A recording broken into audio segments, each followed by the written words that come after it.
আগে আশমুফারা আমাদের সঙ্গে অনেক কিছু শেয়ার করতেন, সম্ভবত একটু বেশি করতেন। উনি সবসময় খোলামেলা ও সৎ থাকতে চাইতেন, কিন্তু তিনি এটা বুঝতে পেরেছিলেন যে তিনি যেসব তথ্য শেয়ার করছিলেন সেগুলো সব সময় ভালো ফল দিচ্ছিল না। তার স্বচ্ছতাই আসলে মানুষকে তার কথার চেয়ে ভিন্ন কিছু লেখার সুযোগ করে দিচ্ছিল, তাই তিনি কিছুদিন চুপ ছিলেন। এই সময়ে যখন এই ঝড় চলছিল, তখনও কাজ করে যাচ্ছিলেন। আমি চাই সবাই এটা বুঝুক, তিনি সব সময় এখানে ছিলেন, সব সময় কাজ করে গেছেন, যদিও তিনি অনেক কিছু পার করেছেন। তাহলে যেমনটা আপনি জানেন, সত্যটা আজকের বার্তায় আমি আপনাদের কাছে সবচেয়ে গুরুত্বপূর্ণ যে বিষয়টা পৌঁছাতে চাই, এবং আমি এখান থেকে যেটা বুঝেছি, আমার মনে হয় আমাদের প্রত্যেকেই এখান থেকে ভিন্ন কিছু বুঝবে, কিন্তু আমি যেটা বুঝেছি সেটা হলো, আশমুফারা গত কয়েক মাসে বলেছেন, তোমরা আমার গল্প জানবে, তোমরা জানবে কি ঘটছে। আমার বিশ্বাস, আমার মতে এই বার্তাটি, যেটা আমি এখন দেখছি কারণ আমি এ নিয়ে বারবার পড়ছি, এটা তার যাত্রা শুরু, সে যা কিছু পার হয়েছে তার। তিনি কিছুদিন আগে বলেছিলেন তিনি সবকিছু শেয়ার করবেন, অপরাধীরা, চুরি, অসততা, অনুগত না থাকা, সবকিছু। তিনি এসব সবকিছুই শেয়ার করবেন। এখন আমি জানি না আমি মনে করি না তিনি কারো নাম প্রকাশ করবেন, কিন্তু তিনি সত্যিই চান তোমরা বুঝতে পারো তিনি আমাদের সবার জন্য কি ধরনের ত্যাগ স্বীকার করেছেন। এটা শুধু তার নিজের জন্য নয়, আমাদের সবার জন্য। আর আমি চাই তুমি সব সময় এটা মনে রাখো। তোমার চারপাশে যারা হয়তো কোনো ভালো কাজ করেছে তাদের কথা ভাবো। আমি নরেল ওয়ারকটকে চিনি, আর সে এগিয়ে এসে শেয়ার করে, সে অনাথ আশ্রমে সাহায্য করে। আমি জানি অনেকেই অনাথ আশ্রমে সাহায্য করো। সিডস একাডেমি আমরা ভালোবাসি, চালিয়ে যাও। এরা সেই মানুষ যারা অন্য কারো জন্য নিজের স্বার্থ ছেড়ে ত্যাগ স্বীকার করে। আশমুফারার জগতে স্বাগতম। এটাই সব সময় তার মূল কথা ছিল, এটাই সে সব সময় করেছে, কিন্তু সে গতকাল থেকে একটু একটু করে তোমাদের বলছে আসলে কি ঘটছিল। আমার মনে হয় ভবিষ্যতে তোমরা আরো কিছু দেখতে পাবে, কারণ জানো তো, যখন নিজের ভেতরে সবকিছু চেপে রাখতে হয় আর কাউকে বলার কোনো উপায় থাকে না, সেটা খুবই এটা কষ্টদায়ক, এটা করা খুব কঠিন। আর আমার মনে হয় সে ঠিক জানো তো, একটু চাপ কমানোর জন্য সেই ছোট্ট ভালভটা খুলে দিল আর বলল, শোনো, আমি ধীরে ধীরে মানুষকে বলতে শুরু করব। আমি চাই তারা বুঝুক আমি কখনোই হাল ছাড়িনি। যখন সে ওখানে বলল কোনো সংস্থা কখনো আমাদের দরজা বন্ধ করেনি, তখন অনেকেই খুব বিভ্রান্ত হয়ে পড়েছিল। কোম্পানিটা কখনোই থামেনি, সে যত সমস্যার মধ্যেই থাকুক না কেন, কেউই, আমি বলছি কেউই, আর সে এটা বহুবার বলেছে, শুধু ঈশ্বরই আমাদের থামাতে পারেন। তুমি জানো, প্রতিটা নৌকার ক্যাপ্টেন, তারা ঝড়ের মধ্য দিয়ে যাবে, কিন্তু তারা জানে একবার সেই ঝড়টা পার হয়ে গেলে তখন সবকিছু মসৃণ ভাবে চলবে। এটা তাদের শেখায় সেই ঝড়ে তারা কি ভুল করেছে বা কি ঠিক করেছে। অ্যাশমুফারা অনেক কিছু ঠিক করেছেন। তুমি কি এটা এখনো দেখেছো? আমার মনে হয় তুমি দেখোনি। তুমি কি বুঝতে পারছো সে কি করতে চাচ্ছে? আমার মনে হয় কিছু মানুষ সেটা বোঝে না। দেখো, আমি মনে করি এখানে বেশিরভাগ মানুষ, আমরা মিথ্যা বলবো না, টাকা একটা বড় ব্যাপার, আমরা টাকা উপার্জন করব, আমরা এটা পাবো, কিন্তু আমি সব সময় যেটা বুঝেছি আর তোমাদের সবার মধ্যে যেটা দেখেছি, সেটা হলো এই মানুষগুলো মানুষের ব্যাপারে ভাবে। ঠিক আছে, তারা জানে তাদের জন্য কিছু ভালো আসছে, তারা এটা বোঝে, কিন্তু এখন তাদের কাছে এই সুবিধাটাও আছে যে যখন আমরা শুরু করব তখন তারা যে কোনো কাউকে সাহায্য করতে পারবে। কিন্তু আমি জানি তোমাদের অনেকেই এখনই অনেক মানুষকে সাহায্য করো, আর আমি এজন্য তোমাদের নিয়ে খুবই খুবই গর্বিত। আমরা সব সময় আমাদের কাজের কথা সবাইকে বলতে হবে না। ঠিক আছে, এটা অনেকটা বাইবেলে যেমন বলা আছে, জানো তো, ডান হাত যা করছে বাম হাত যেন না জানে, এবং এটা ভালো একটা ব্যাপার। কিন্তু ভাই, আমি এটা বলবেই যখন আমরা সত্যি শুরু করব। আর আমি কয়েক সপ্তাহ আগে অ্যাশকে একটা কথা বলেছিলাম, আমি যখন কিছু বলি সেটা করবেই, আমি সেটা করব। হ্যাঁ, আমি গৃহিণীদের সাহায্য করব। আমি চাই আপনাদের সবার সঙ্গে মিলে মানুষকে খাওয়াতে সাহায্য করতে। আর আমি একের পর এক সুন্দর মানুষের কাছ থেকে মেসেজ পাই, তারা বলে, প্লিজ, আমি আমার কমিউনিটিতে এই কাজটাই করতে চাই। এবং এটাই আমি শুনতে সবচেয়ে ভালোবাসি। এই মেসেজে উনি চ্যালেঞ্জগুলোর কথা বলছেন। ভাই, এখানে এত কিছু আছে যেগুলো নিয়ে আমি কথা বলতে পারি, কিন্তু আমি চাই তুমি নিজেই এটা পড়ো। আমি চাই তুমি বুঝো, এই মানুষটিকে আমরা অ্যাশ মুফারা বলে ডাকি। তিনি কখনোই টলেননি, দ্বিধাগ্রস্ত হননি, তুমি যেটা বলো না কেন। তিনি তার বিশ্বাসে অটল ছিলেন। ঠিক আছে, তার পথ হয়তো একটু বাধাগ্রস্ত হয়েছিল, কিন্তু তিনি তবুও এগিয়ে গেছেন। আর এটা আমি প্রতিদিন এখানে এসে বলবো। আমি মনে করি, যখনই তিনি হঠাৎ কিছু করেন, আমি সেটা নিয়ে কথা বলতে চাই। আমি চাই মানুষের দৃষ্টি আকর্ষণ করতে, যেন তারা আমার দৃষ্টিভঙ্গি বোঝে। আর হয়তো তুমি এটা অন্যভাবে দেখবে, কিন্তু পড়ো, পড়ো, পড়ো। যতই খারাপ হোক না কেন আমরা টিকে ছিলাম। যতই খারাপ হোক না কেন আমরা টিকে ছিলাম। ঠিক আছে, আমার মনে হয় এটা তোমাকে ব্যাখ্যা করার দরকার নেই। আমি মনে করি তুমি এটা বুঝতে পারো। অ্যাশ মুফারার এই যাত্রা আর গল্পটা ভাগাভাগি করা আমার কাছে খুবই খুবই গুরুত্বপূর্ণ বলে মনে হয়। আর যেসব ঘটনা ঘটছিল তার কারণে সে অনেক কিছু নিয়ে আসলে কথা বলতে পারতো না, কিন্তু আমার মনে হয় এখন সে ধীরে ধীরে খুলে বলছে। আমার মনে হয় না সে আমাদের সবকিছু বলবে। আমার মনে হয় সে শুধু আমাদের একটু একটু করে, মানে, ছোট ছোট ইঙ্গিত দেবে। সে এখানে ব্যাক অফিসে কয়েকটা বার্তা দিয়েছে। আমার মনে হয় এই সপ্তাহে দুটো ছিল, নাকি গত কয়েকদিনে। যাই হোক, সে আমাকে বলে না। সে আমাকে বলে না, সে শুধু করে ফেলে। তার আমাকে কিছু বলার দরকার নেই, ঠিক আছে? তার আমাকে কিছু বলার দরকার নেই। আমি চাই তুমি এটা মনে রাখো। যখন আমি আমার ব্যাক অফিস চালু করি, যেটা তোমারও দিনে অন্তত এক দুবার করা উচিত, আর দেখি নতুন কোনো বার্তা এসেছে, ওহো, নিউজ 3, ওহো, নিউজ 3, এটাতে আগের বার্তার চেয়ে আরো বেশি তথ্য থাকে। এটা আমার ভালো লাগে। আমি পছন্দ করেছি যেভাবে সে বলেছে। তাই আমরা সিদ্ধান্ত নিলাম জাহাজ থামিয়ে সঠিক পথে নিয়ে যেতে এবং পাল নতুন করে সেট করতে। অবশ্যই, তুমি জানো আমি নৌকা খুব ভালোবাসি। আমি সব ধরনের নৌকা ভালোবাসি। আমি আসলে পালতোলা নৌকার চেয়ে পাওয়ার বোট বেশি পছন্দ করি। কিন্তু সে যা বলছে আমি বুঝতে পারছি। আমাদের দিক পরিবর্তন করতে হয়েছে। হাওয়া এই দিক থেকে আসছিল, ঝড় ওদিকে, আমরা একটু এদিকে যাব। এই পুরো ধারণাটা আসলে তোমাকে এটাই বোঝাতে চাইছে। বজ্রপাত, বিদ্যুৎ কিংবা ঢেউ যত বড়ই হোক না কেন, সেটা কোনো ব্যাপার ছিল না। সে শুধু এগিয়ে যেতে থাকলো, নতুন দিক খুঁজতে থাকলো, নতুন জায়গা খুঁজতে থাকলো। কিন্তু সত্যি কথা বলতে, আমি বলবো 1 বছর, 2 বছর আগেই সে এটা জানতো। সে কি সবার সঙ্গে এটা শেয়ার করতে চেয়েছিল? না, কারণ সে তখন বেশ বাজে কিছু সময় পার করছিল। একদম বাজে সময়। আর তোমাদের অনেকেই সেটা বোঝো না। প্রতিদিনই আমি অনেক প্রশ্ন পাই, যেমন এটা কবে হবে।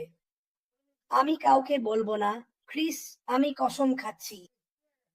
আমার কাছে সবচেয়ে মজার লাগে যখন ওরা আমাকে এটা বলে। আচ্ছা, জানো কি, আমি জানি না।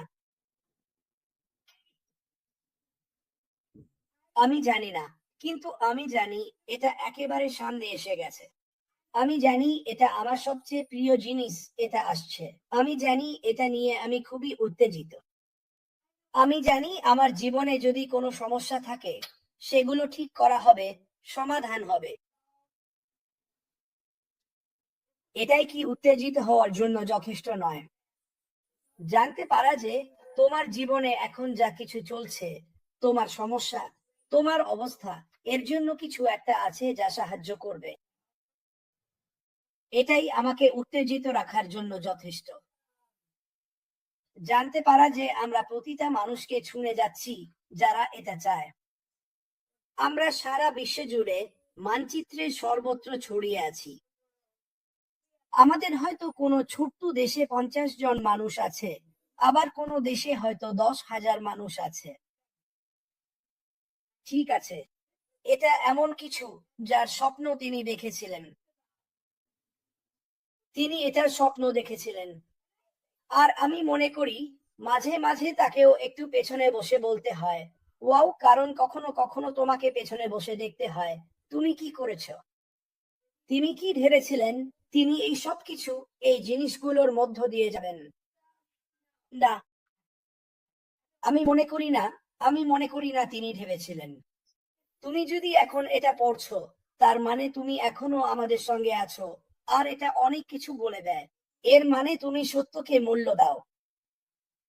Right. ওখানে তিনি যেটা বলেছেন আমার সবচেয়ে প্রিয় কথাগুলোর একটি। এর মানে তুমি সত্যকে মূল্য দাও। এই কোম্পানি, মানুষজন, জানো আমরা বলি রেকর্ড ভাঙছি, তুমি বজ্রধ্বনি শুনতে পাবে। আসল সত্যি কথা কি? নৈতিক, পরিচ্ছন্ন। তিনি নোংরা টাকা চান না। ঠিক আছে, নোংরা টাকা কোথা থেকে আসে? নোংরা টাকা আসে মানুষ মিথ্যা বলে, মানুষকে প্রতারণা করে, মানুষকে প্রতিশ্রুতি দিয়ে। তিনি নোংরা টাকা চান না, তিনি চান পরিষ্কার ও নৈতিক টাকা। এবং এটাই ঘটতে যাচ্ছে। যখন পরিষ্কার ও নৈতিক টাকা আমাদের সবার কাছে আসতে শুরু করবে, ঠিক আছে, তোমাকে ভাবতে হবে তিনি আমাদের জন্য কি করেছেন। তুমি কি পাগল হয়ে খারাপ কিছু করবে? নাকি তুমি তোমার পরিবারকে দেখাশোনা করবে, তোমার জীবন উপভোগ করবে?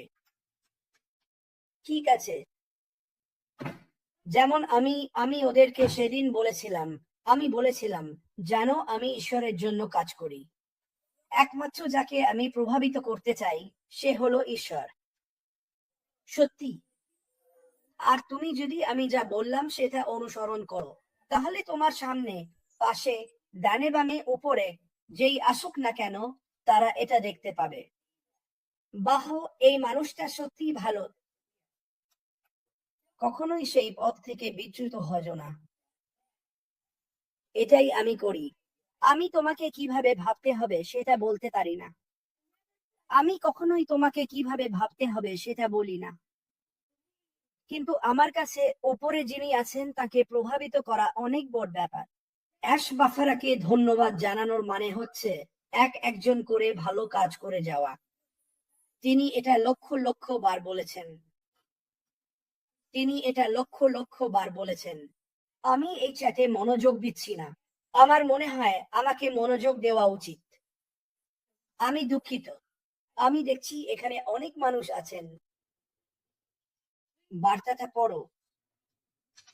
আমি আবারও বলছি, আমি সেদিনও বলেছিলাম, তুমি যদি বিভ্রান্ত হও যে অ্যাশ বাফারা তোমাকে কোন পথে নিয়ে যাচ্ছে, তাহলে বিভ্রান্ত হলো না। বিভ্রান্ত হজো না। অলিভার ফন্টেনো যেমন বলেন, সব ঠিক হয়ে যাবে। তোমার জীবনে যেসব ঘটনা এখন ঘটছে সেগুলো কেটে যাবে। আমার পরিবারের সদস্যরাও সংগ্রামের মধ্য দিয়ে যাচ্ছে, তোমাদের সবার মতোই। আমি তাদেরও একই কথা বলি, এটা কেটে যাবে। আমি তোমাদের বলছি, আমাদের সামনে ভালো কিছু আসছে। এটা পরিষ্কার এবং নৈতিক। এটা কাউকে আঘাত করে না। এটা মানুষকে সাহায্য করে। এটা মানুষকে মিথ্যা বলে না, এটা তাদের সত্য বলে। অ্যাশ বাফারা সবসময় এটা বলে এসেছেন। তুমি যদি সত্যের সঙ্গে থাকো, তাহলে কখনোই পেছনে ফিরে তাকাতে হয় না, চিন্তা করতে হয় না। যদি তুমি বারবার মিথ্যা বলো, তুমি শোনো, যদি তুমি নিয়মিতভাবে মানুষকে মিথ্যা বলো, তাহলে তুমি সত্যতা জানতেই পারবে না, কারণ তুমি নিজেকেই বিভ্রান্ত করবে। ঠিক আছে, আমি বলি, কিছু বলার বা করার আগে, যেমন আমার বা তোমার বা কারো সম্পর্কে মিথ্যা পোস্ট দেওয়ার আগে একটু ভেবে নাও। আমি এগুলো প্রতিদিনই দেখি। এটা এমন কিছু নয় যা আমরা করছি। আমার কি কোনো পরামর্শ আছে যা আমি আজকে পাঠাই? হ্যাঁ, আছে। আর আমি এটা বলবো, তোমার যদি আমার কাছে পাঠানোর মতো কোনো পরামর্শ থাকে, আমি সেটা ওনার কাছে পাঠাতে পারি। অ্যাশের একটা জিনিস আমার খুব ভালো লাগে, তিনি খোলা মনের মানুষ। তিনি চান মানুষ কি বলছে সেটা শুনতে। এখন কারণ তোমরা ওনাকে দেখোনি বা অন্যদিন রেজের ইউটিউবে দেখোনি, তিনি সব সময় এই ইউটিউব গুলো দেখেন। ভাই, তিনি খেয়াল রাখেন কি হচ্ছে চারপাশে। আর আমি মনে করি এই মুহূর্তে তিনি জানতে চান তোমাদের মাথায় কি চলছে, ভাইয়েরা, বোনেরা, পরিবার। তিনি জানতে চান তোমার মনে কি চলছে। তিনি ঠিকভাবে বুঝতে চান তুমি কেমন অনুভব করছো। ওহো, প্রতি সপ্তাহে ক্রিস, সবাই কেমন আছে উপরে, প্রার্থনাগুলো চলছে। আমি ওনাকে গুরুতর বিষয়গুলো জানাই, যেমন, জানো তো, গত সপ্তাহে যখন জ্যানেট বাটলারের স্বামী স্ট্রোকে আক্রান্ত হলেন, তখন প্রথম ফোনটা আমি করেছিলাম। প্রথম ফোনটাই, ক্রিস, আমাকে আপডেট দিও, আমাকে আপডেট দিও। আমি আমি কখনো কোনো সিইওকে শুনিনি যে বলে, এই আরে কি হয়েছে, ঠিক আছে তো, আমি কিছু করতে পারি। এই হলেন আসমফারা। কোম্পানির নাম হওয়া উচিত আমি কি তোমার জন্য কিছু করতে পারি। আমি জানি না নামটা কি, কিন্তু যদি তোমার জন্য কিছু করতে পারি, এটা এটা একটা ভালো বার্তা দেয়। এটা ভালো, এটা ভালো। তুমি যেটাই বলো না কেন, সবকিছু ঠিক আছে। ঠিক আছে। আমি উত্তেজিত। আমি দারুণ উদ্দীপ্ত। আমি উদ্দীপ্ত কারণ সে এখন বুঝতে পারছে যাদের সে বিশ্বাস করত না বা যাদের ওপর সে পুরোপুরি ভরসা করেছিল, তারা তার প্রতি অবিশ্বস্ত ছিল। আর সে ওই বার্তায় কি বলল, তুমি জানো, কিছু মানুষ অপরাধমূলক কাজ করেছে। এটাই আমাদের করতে হবে। সে এমন কিছুতে থাকতে পারে না যেটা অপরাধমূলক বা তার সিস্টেমে কেউ অপরাধমূলক কিছু করে বা মিথ্যা বলে। সে ঈশ্বরের সঙ্গে কোনো সম্পর্ক রাখতে চায় না।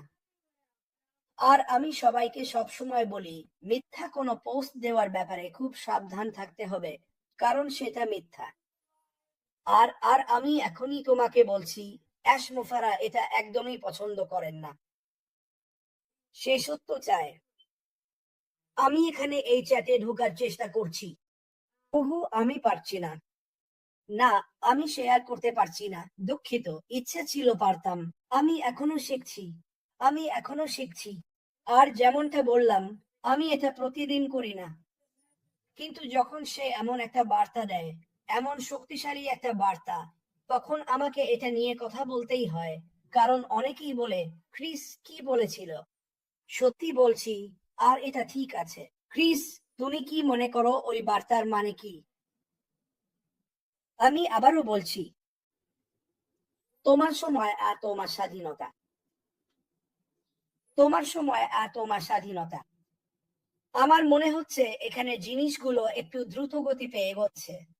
আমার মনে হয়, ওহো, আমি আবারও বলছি, আমার শিরোনামে যেমন আছে, তোমার ভবিষ্যৎ স্পষ্ট।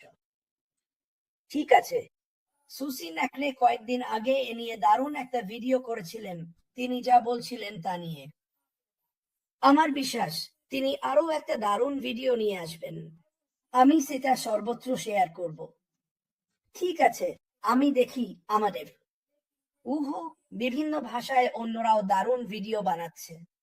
আমি সেগুলো আমার ফেসবুকে বিভিন্ন ভাষায় পোস্ট করি, সাধারণত হিন্দি, বাংলা, আরবি। আমি যদি তুমি সঠিক বার্তা দাও আর আমি সেটা ওই ভাষায় বলি, তাহলে সেটা দারুণ ব্যাপার। এটাই তো আমাদের করা উচিত। ঠিক আছে, আমাদের উচিত দারুণ একটা বার্তা ছড়িয়ে দেওয়া, সত্য, সৎ একটা বার্তা। আমি বিশ্বাস করি অ্যাশ মুফারা অনেক দিন ধরে এটা করে আসছেন। ঠিক আছে, 7-8 বছর ধরে। ক্রিস, তুমি তুমি এটা করে যাচ্ছ। আমি মাত্র 5 বছর ধরে এটা করছি। 5 বছর। আর এটা এটা কাজের মতো না, এটা মজা করার মতো। যাও, কাজ করো। আমি আবারও বলছি, যাও, কারো জন্য 30 বছরেরও বেশি সময় ধরে কাজ করো। প্রতিদিন সেখানে থাকতে হবে, একই বিরক্তিকর লোকদের কথা শুনতে হবে, কারণ তারা তাদের কাজ পছন্দ করে না। মানে উনি আমার জন্য একেবারে নতুন একটা জগৎ খুলে দিয়েছেন। দুঃখের বিষয়, এটা 30 বছর আগে হয়নি, কিন্তু এখন হলেও আমি খুশি, কারণ এখন আমি অন্য মানুষের জীবন বদলাতে পারি, যাতে তাদের আমার বা তোমার মতো করতে না হয়।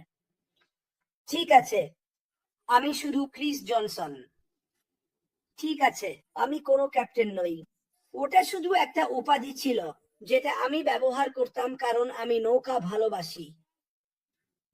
এটা শুধু ক্রিস জনসন। আমি বিনম্র, অবসরপ্রাপ্ত, আর ভীষণ খুশি যে পিটার শিউর নামের এই মানুষটা আমাকে খুঁজে পেয়েছিল, আর আশমুফারা নামের এই মানুষটা স্বীকার করেছিল তুমি যা করছো, আমি সেটা ভালোবাসি। ভাই, কেউ কখনো আমাকে এভাবে স্বীকৃতি দেয়নি, আর এটা আমাকে দারুণ ভালো লাগিয়েছিল। এই কারণেই আমি সবাইকে স্বীকৃতি দিতে চাই, কারণ এটা দারুণ একটা অনুভূতি। এটা তাদের জন্য ভালো অনুভূতি, আর তোমার জন্য দারুণ অনুভূতি। ভাই, ঈশ্বরের ভালোবাসা এক অসাধারণ জিনিস।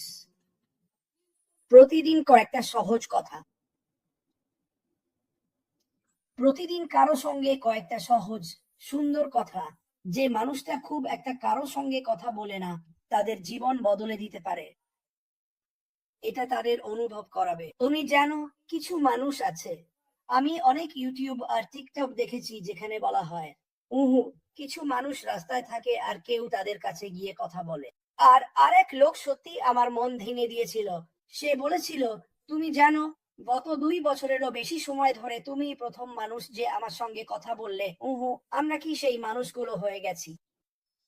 এতটা কঠিন হয়ে গেছি যে কাউকে বলতে পারি না, সুপ্রভাত, তোমার দিনটা ভালো কাটুক। আমরা এতটাই রাজনীতিতে আচ্ছন্ন হয়ে পড়েছি, যেগুলো আমাদের জন্য কিছুই করে না। ভাই, আমি এই কোম্পানিটা নিয়ে পাগল হয়ে গিয়েছিলাম, কারণ আশমুফারে আমাদের সবাইকে শুধু ভালো খবরের কথাই বলে এসেছে। ঠিক তো? আমি তোমার সঙ্গে বাজি ধরতে পারি এটা নিয়ে। যদি আশমুফারে চাইলেই আঙুলের এক চুটকিতে সবকিছু 10 সেকেন্ডে শেষ করতে পারতো, সে করতেই। কিন্তু তাকে ঠিকভাবে করতে হয়েছে, তাকে সবকিছু খুঁটিয়ে দেখতে হয়েছে। এখন সে বাগানের ভেতর দিয়ে হাঁটছে, গাছের মধ্যে দিয়ে যাচ্ছে আর ছাঁটাই করছে। সে ছাঁটাই করছে, বুঝলে, ভালো আর নৈতিক। আশমুফারে অভিধানে খুঁজে দেখো, সম্ভবত ওখানে তার ছবি থাকবে।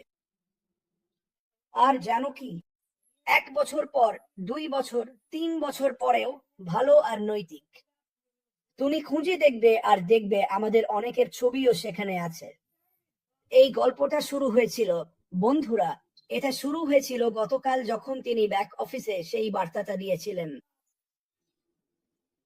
আমরা এগিয়ে যেতে যেতে তোমরা সবকিছু জানতে পারবে, আর আমি মনে করি তোমরা খুবই দুঃখিত হবে যে মানুষটাকে কি কি পেরোতে হয়েছে। আমি মনে করি তোমরা খুব খুশি হবে যে সে এটা পার হয়েছে, এবং সে হাল ছাড়েনি বা ছেড়ে দেয়নি। আর সে শুধু তোমাদের কাছে চায়, আমাকে বিশ্বাস করো, সৎ থেকো, নৈতিক থেকো। তুমি যেমন, তেমনই থেকো।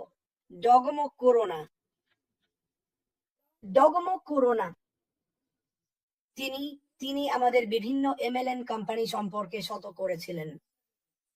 ওহো, যদি মনে থাকে, সেই সময়ে আসলে আমার মনে হয় 2 সপ্তাহ আগেই তিনি আমাদের শতক করেছিলেন ফেসবুকের মালিকের সঙ্গে কি হতে যাচ্ছে সে ব্যাপারে। আর তিনি একদম ঠিক বলেছিলেন, 2 সপ্তাহ আগেই বলে দিয়েছিলেন ওর সমস্যা হতে চলেছে। এটাই প্রথমবার নয়, তিনি আমাদের সতর্ক করেছেন। তিনি অনেকবার বার্তা দিয়েছেন যখন বলেছেন, তুমি যা করো সাবধানে করো, অপ্রয়োজনীয় জিনিসে টাকা নষ্ট করো না। দেখো, এটাই আমাদের সমস্যা।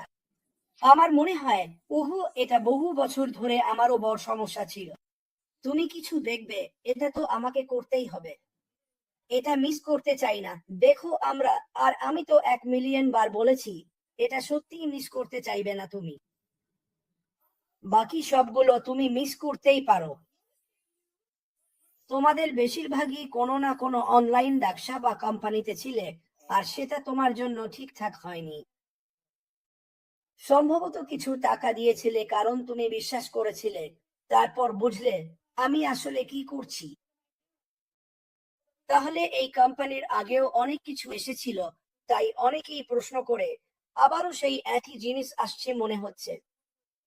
কিন্তু আমি কখনোই ওই এমএলএম টাইপের জিনিসে যাইনি। আসলে আমি খুব খুশি যে আমি যাইনি, কারণ তোমাদের গল্প শুনে।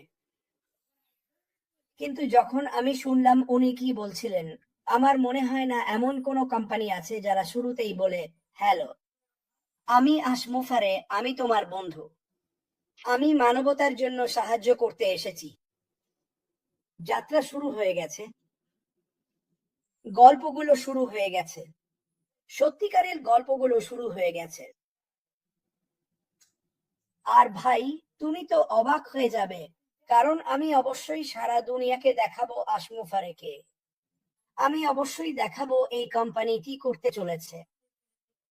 আমি অবশ্যই বলব সেই সব মানুষের কথা যারা এই কোম্পানিতে বিশ্বস্ত ছিল, আর তারা আমার সঙ্গে, আমার পাশে কাঁধে কাঁধ মিলিয়ে বেরিয়ে আসবে আর বলবে, আমরা খারাপের ওপর পা দিচ্ছি আর ভালো আসছে। আসমুফারের দুনিয়ায় স্বাগতম। তোমরা সবাই দারুণ একটা দিন কাটাও। সম্ভবত আমাকে আবার পরের পপ আপে দেখতে পাবে। আশ খুবই উত্তেজিত।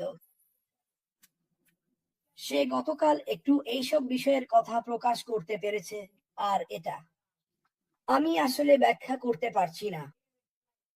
আমি তার উত্তেজনা বোঝাতে পারছি না। আমি শুধু চাই তুমি এটা দেখো, বুঝলে? আমি জানি না কখন কখন সে এসে যোগ দেবে বা কি করবে, কিন্তু আমি তোমাদের কথা দিচ্ছি, তোমরা কোনো বিরক্ত মুখ দেখতে পাবে না, তোমরা একটা বিশাল হাসি দেখতে পাবে।